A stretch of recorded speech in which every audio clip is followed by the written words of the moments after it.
ಉತ್ಕೃಷ್ಟವಾದಂಥ ಅತ್ಯಂತ ಹೇಯ ಕೃತ್ಯವನ್ನು ಇವತ್ತು ದರ್ಶನ್ ಮತ್ತು ತಂಡದವರು ಮಾಡಿದ್ದಾರೆ.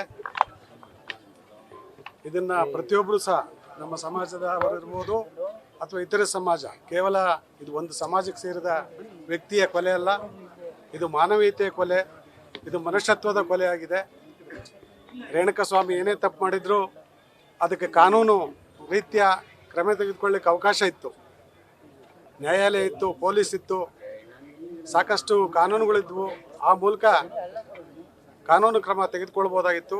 ಆದರೆ ಇವರು ಕಾನೂನನ್ನೇ ಕೈಗೆ ತೆಗೆದುಕೊಂಡು ರೇಣುಕಾಸ್ವಾಮಿಯ ಸಾವಿಗೆ ಕಾರಣರಾಗಿದ್ದಾರೆ. ಅಂಥವರಿಗೆ ಶಿಕ್ಷೆ ಆಗಬೇಕು. ಇದು ಮತ್ತೆ ಪುನರುಚ್ಚಾರ ಆಗಬಾರ್ದು.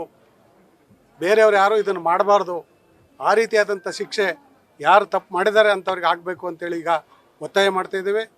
ಅದ್ರ ಜೊತೆಗೆ ಇವತ್ತೇನು ಪೊಲೀಸರು ತಕ್ಷಣ ದರ್ಶನ್ ಅವರನ್ನು ಅರೆಸ್ಟ್ ಮಾಡಿದ್ದಾರೆ, ತಪ್ಪಿಸ್ಕೊಳ್ಳೋಕ್ಕೆ ಅವಕಾಶ ಕೊಟ್ಟಿಲ್ಲ, ಅದಕ್ಕೆ ಧನ್ಯವಾದಗಳನ್ನು ಹೇಳ್ತಾ, ಅದೇ ರೀತಿ ನ್ಯಾಯಯುತವಾದಂಥ ತನಿಖೆ ಆಗಬೇಕು.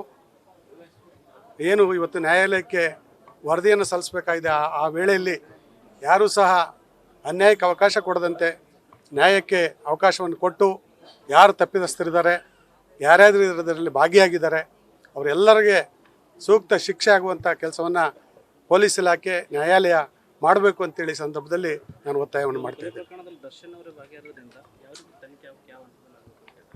ದರ್ಶನ್ ಅಂತ ಒಬ್ಬ ಸೆಲೆಬ್ರಿಟಿ ಈ ಕೊಲೆಯಲ್ಲಿ ನೇರವಾಗಿ ಇವತ್ತು ನಾವು ಮಾಧ್ಯಮಗಳನ್ನು ನೋಡಿದಾಗ ಇವತ್ತು ನೇರವಾಗಿ ಅವರೇನೆ ಈ ಕೊಲೆಗೆ ಹೊಣೆಯಾಗಿದ್ದಾರೆ, ನೇರವಾಗಿ ಭಾಗಿಯಾಗಿದ್ದಾರೆ ಅನ್ನೋ ಅಂಶವನ್ನು ನಾವೆಲ್ಲ ಮನಗಂಡಿದ್ವಿ. ಆ ಕಾರಣ ಇದು ದೊಡ್ಡ ಮಟ್ಟದಲ್ಲಿ ಏನು ನ್ಯಾಯಾಧೀಶರ ಒಂದು ನೇತೃತ್ವದಲ್ಲಿ ತನಿಖೆ ಆದರೆ ಇದಕ್ಕೊಂದು ನ್ಯಾಯ ಸಿಗ್ತದೆ ಅನ್ನೋ ಒಂದು ಭರವಸೆ ಸಿಗ್ತದೆ.